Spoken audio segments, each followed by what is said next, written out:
Hi Lauren, thanks for joining me for another edition of the Law of Attraction. High school cheerleaders across California are about to begin juggling a third set of pom-poms, this time under the guidelines of the California Interscholastic Federation. This is thanks to a bill sponsored by former cheerleader, cheer mom, and Assemblywoman Lorena Gonzalez, signed into law in October. Competition cheerleading is soon to be an official high school sport in California, starting with the 2017-2018 school year.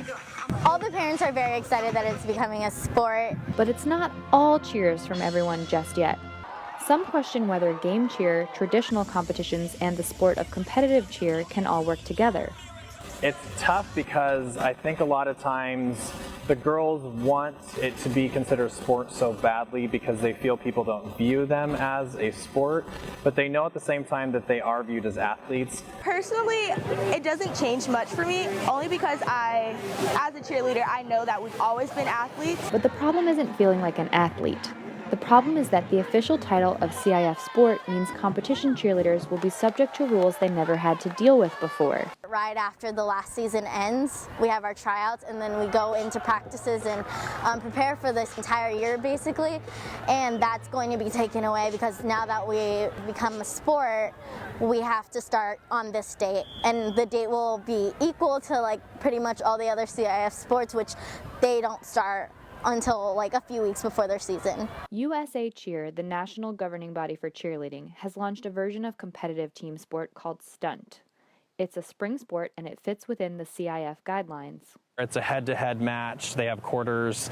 There's a beginning and an end. It's really, kind of derives from cheerleading, but creates the athletic and the technical components of cheer to really create the sport. Head-to-head contests will also give Miracosta cheerleaders the chance to compete against the same rivals their classmates compete against. That doesn't happen at large traditional competitions. Our school rival is Redondo because they're like right across the street from us.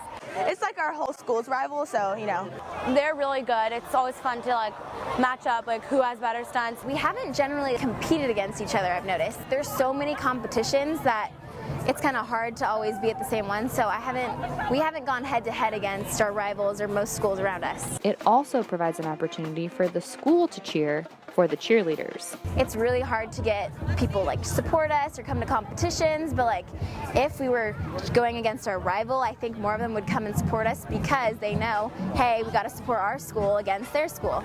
Miracosta's coaches are confident they'll still be able to compete in traditional cheer competitions once the new rules about cheerleading as a sport take effect. For the next 2 years at least, they know that's the case. I think probably 2 to 3 years, our eyes are definitely set on getting back to Orlando. Orlando is the National High School Cheerleading Championship held every year at Disney World. The last time Miracosta made it there was 2012. It is the Nationals. It's televised on ESPN. To say, we went to Orlando and won Nationals, that's the Nationals you want to win. Miracosta cheerleaders are among nearly 100 California teams registered for the spring season of Stunt. The first Stunt National Championship is scheduled for April in Sacramento. Do you have thoughts on how competitive cheerleading can work as a sport? Let me know by tweeting Law Attraction TV. Back to you, Lauren and Sonica.